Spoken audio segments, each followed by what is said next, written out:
श्री स्वामी समर्थ. स्वामी महाराज तुमच्या सर्व चांगल्या इच्छा पूर्ण करो ही स्वामींच्या चरणी प्रार्थना करते आणि आजच्या या नवीन व्हिडिओला सुरुवात करते.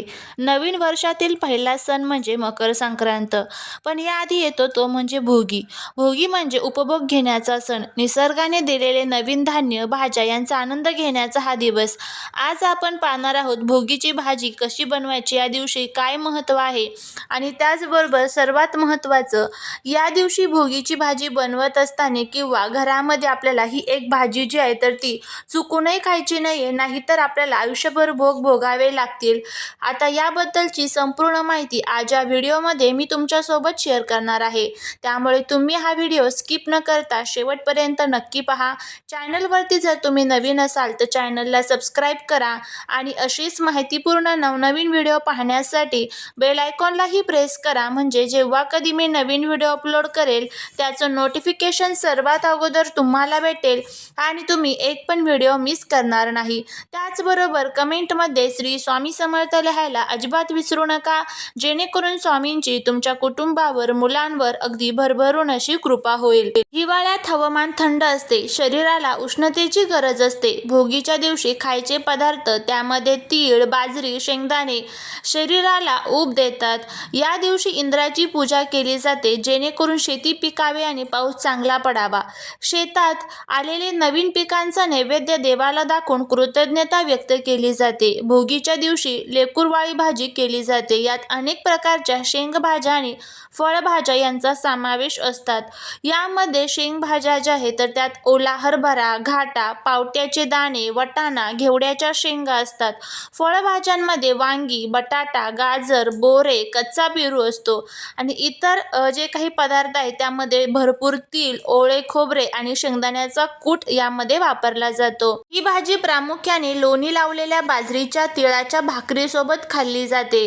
भाज्या खूप जास्त गाळ शिजवू देऊ नका. प्रत्येक भाजीचा पोट टिकून राहून द्या. भाज्यांमध्ये तीळ टाकायला विसरू नका, कारण तिळाशिवाय भोगी पूर्ण होत नाही. भाजीमध्ये पाणी घालताना नेहमी गरम पाण्याचा वापर करा, जेणेकरून चव बिघडणार नाही.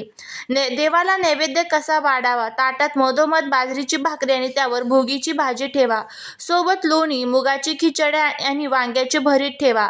हा नैवेद्य देवासमोर ठेवून नवे धान्य घरात आले आहे, अन्नाची कमतरता भासू नको अशी प्रार्थना करा. या दिवशी काय करावे? पहाटे लवकर उठून अभ्यंग स्नान करावे. स्नानाच्या पाण्यात थोडेसे तीळ टाकून स्नान करावे. जुने कपडे टाकून नवीन किंवा स्वच्छ कपडे घालावे. अंगणात सुंदर रांगोळी काढावे. या दिवशी काय टाळावे? या दिवशी कोणाशीही भांडण किंवा वाद घालू नये. घरात नकारात्मक वातावरण ठेवू नये. मांसाहार आणि तामसी अन्न पूर्णपणे टाळावे. घरात कचरा किंवा अस्वच्छता ठेवू नका.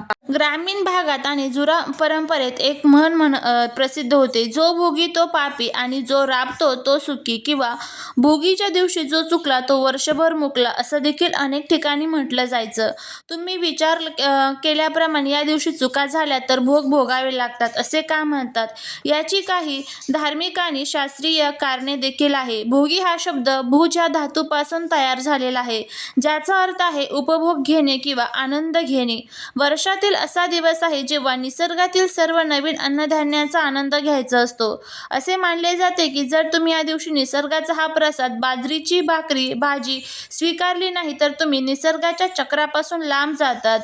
भोगी हा कृतज्ञता सण आहे. या दिवशी आपण शेतातल्या नवीन भाज्या एकत्र करून खातो, पण जर कोणी हा सण साजरा केला नाही किंवा दिवशी साधे सात्विक अन्न या दिवशी खाल्ले नाही तर तो निसर्गाचा अपमान मानला जातो. जुन्या लोकांच्या मध्ये निसर्गाचा आशीर्वाद मिळाला नाही तर वर्षभर शारीरिक किंवा आर्थिक भोग म्हणजे कष्ट भोगावे लागतात.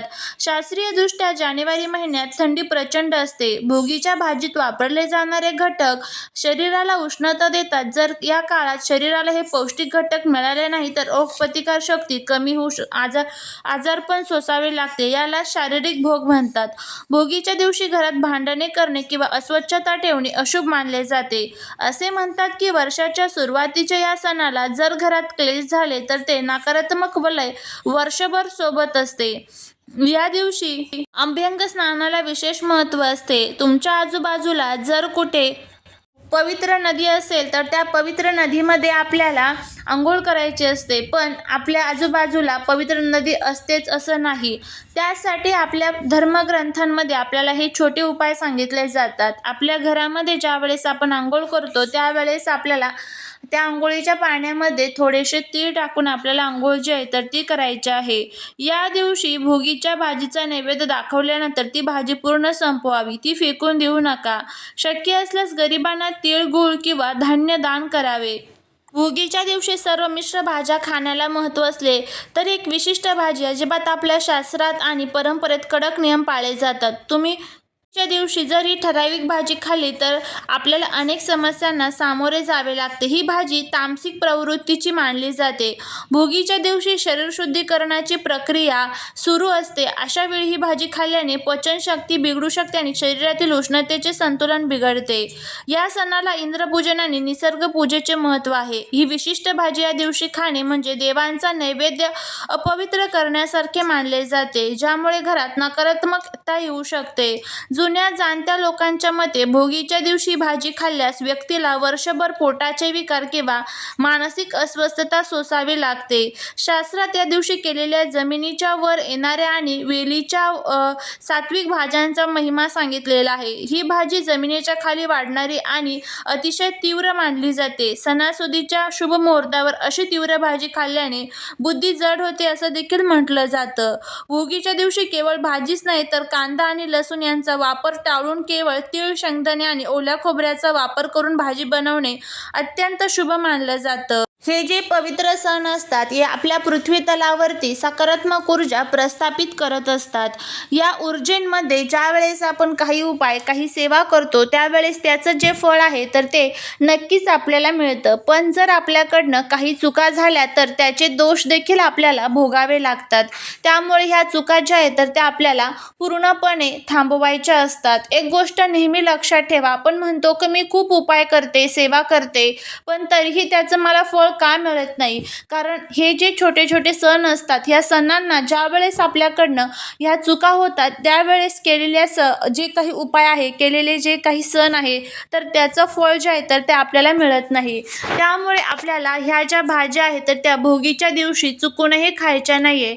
त्यामध्ये सर्वात पहिली जी भाजी आहे ते म्हणजे मुळा. मुळ्याची भाजी भोगीच्या भाजीमध्ये चुकूनही आपल्याला घ्यायची नाही आहे. जर ही भाजी आपण घेतली तर त्याचे दोष जे आहेत तर ते नक्कीच आपल्याला भोगावे लागतात. त्याचबरोबर कांदा लसूण सुद्धा आपल्याला घ्यायचा नसतो. जर शक्य असेल तुम्हाला कांदा लसूण जर वर्ज्य करता आला तर अतिशय उत्तम, आणि जर नाहीच तुम्हाला शक्य तर मग तुम्ही कांदा लसूण घेतला तर चालेल, पण शक्यतो करून मुळा जो आहे तर तो सुद्धा आपल्याला घ्यायचा नाही. त्यानंतर पुढची जी भाजी आहे त्यामध्ये कोबी आणि फ्लावरची जी भाजी आहे तर ती सुद्धा ह्या भोगीच्या भाजीमध्ये घेतली जात नाही. मेथी, पालक ह्या भाज्या सुद्धा या भोगीच्या भाजीमध्ये घेतल्या जात नाही. तर अशा पद्धतीने ह्या ज्या काही भाज्या आहेत तर ह्या सुद्धा आपल्याला भोगीच्या भाजीमध्ये वर्ज्य करायच्या आहे. आणि त्यानंतर ह्या भाज्या या दिवशी चुकूनही आपल्याला आपल्या घरामध्ये ज्या आहेत तर त्या खायच्या नाही आहेत. ह्या भाज्या जर आपण खाल्ल्या तर त्याचे दोष, त्याचे परिणाम जे आहेत तर ते नक्कीच आपल्याला भोगावे लागतात. तर ही जर माहिती तुम्हाला आवडली असेल तर नक्कीच चॅनलला लाईक करा. चॅनलवरती नवीन असाल तर सबस्क्राईब करा आणि असेच माहितीपूर्ण नवनवीन व्हिडिओ पाहण्यासाठी बेल आयकॉनलाही प्रेस करा, म्हणजे जेव्हा कधी मी नवीन व्हिडिओ अपलोड करेल त्याचं नोटिफिकेशन सर्वात अगोदर तुम्हाला भेटेल आणि तुम्ही एक पण व्हिडिओ मिस करणार नाही. भेटूया पुढच्या एका छानशा नवीन व्हिडिओत एका नवीन माहितीसोबत. श्री स्वामी समर्थ.